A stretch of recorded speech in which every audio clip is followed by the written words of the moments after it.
Hey brothers, Christmas time. I had some awesome presents from my family and friends, and Awi made me this from one of my sheep in the paddock. She showed me the whole process and made it in a video for me and sent it on my Facebook. That was really cool. I'll share that with you down the track. Anyway, conversations with our fathers. There's my son over there. There he goes.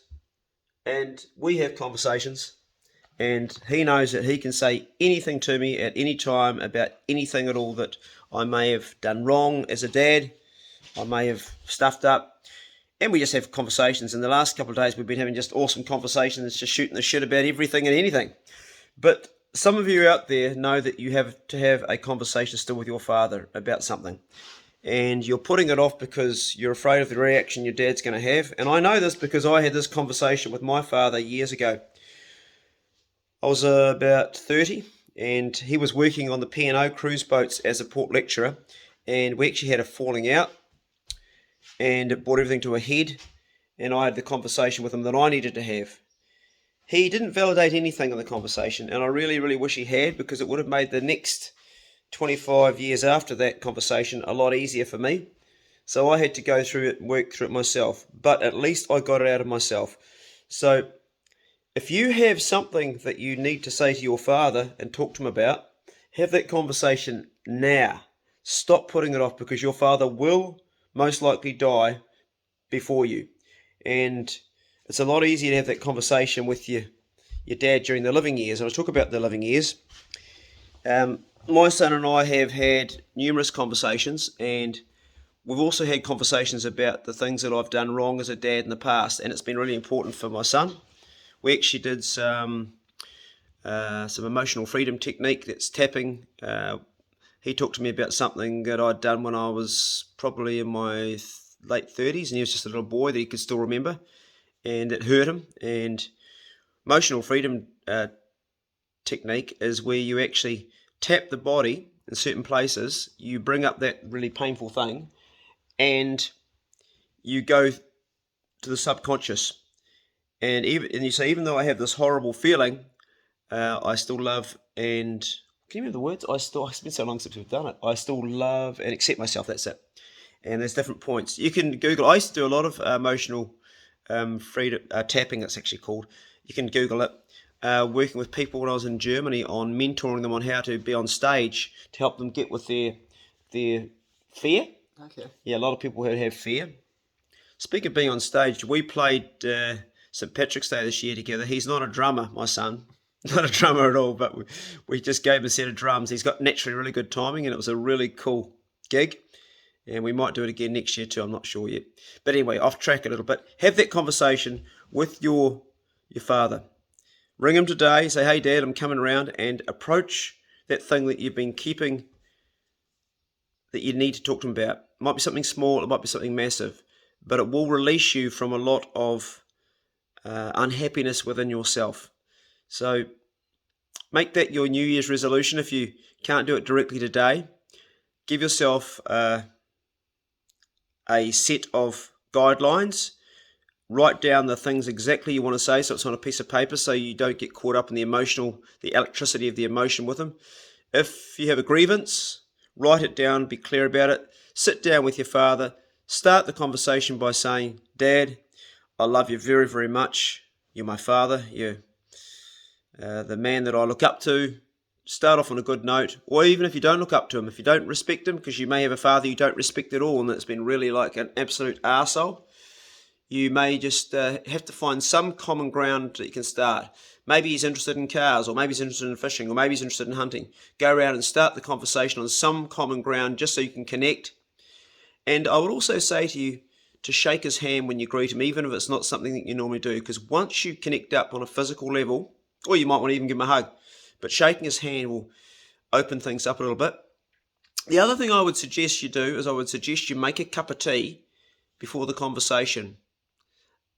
This is a coffee. Make a cup of tea. And the reason I say a cup of tea is cups of tea have this effect of opening us up. Can you imagine that at all on any level? Can you imagine that? Yeah. Yeah, it does. It's a funny thing, isn't it? I learnt that from Hillary. She taught me that, and it's true. It works. Make a cup of tea. Hey, Dad, we're having a brew. Make him a cup of tea. Sit down, let him have a few drinks. Find a still place where you're not going to be interrupted. Tell him, hey Dad, I need to have this conversation with you for myself. Please hear me out. And you may get validation, you may not, but at least you'll release from what's inside, from what you need to say. Now, I know not every man needs to have this conversation with his father, but I suspect some of you may need to. Some of you may need to have this conversation with your mother, and there may be daughters out there that need to have this conversation with their father or their mother too, but it's really important to do it during the living years, and that way you can go forward. It could be the smallest thing, it could be the one thing that you've been carrying for too long, but take control of this feeling that you have inside yourself. I do believe if I had never had that conversation with my father, the last 25 years would have been a lot harder. And I have regular good conversations with my father today. He's in his 80s, he's still alive, and we open the door and we still go forward from that conversation I had when I was 30. It's hard, but you need to have it. You need to have it for yourself and also for your partner and for your children and the people around you, the world around you, because you may be carrying something which needs to be unlocked. I definitely feel after I had that conversation with my son that we had a lot more clarity, and he's sitting beside me. He still likes me, so I can't be too bad. I don't know if it made a difference for you, but it actually made a difference for me, son, because I felt really terrible about particularly the abuse that I had given you as far as verbal and talking. When I talk about verbal abuse, using my words in an angry way, I used to be quite angry and quite impatient, and I believe that's just as bad as physical abuse. I don't think my kids would ever remember them getting a hiding from me, but definitely, well, that was actually me poking them in the chest, but I do think that my impatientness and my anger, my own anger, that they had to put up with that. I used to be terribly...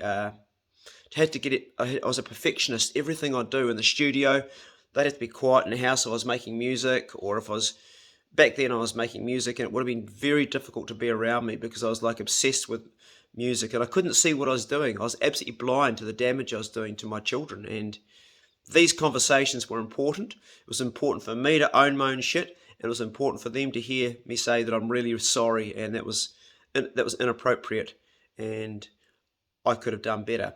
I can't take that back.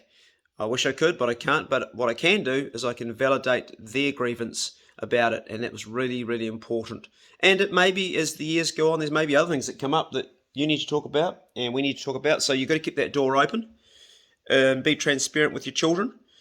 And in return, as you have a parent that possibly was tough on you, you need to have that conversation with your parent, because they're not going to be here forever. Anyway, I was going to keep this short, and we're on to 8 minutes, so we'll knock it on the head now. Have a great holidays. It is Christmas time, and we're all just doing the family thing. I think we're going to go and have a look at the weather down at the sea, what the wind's doing, and see if there's any chance of getting the kayak out and go for a bit of a fish. Go steady. We slept in this morning. We're drinking coffee to try and wake up. You want a coffee, son? I might make one. Gonna make one? Okay. See you later, guys.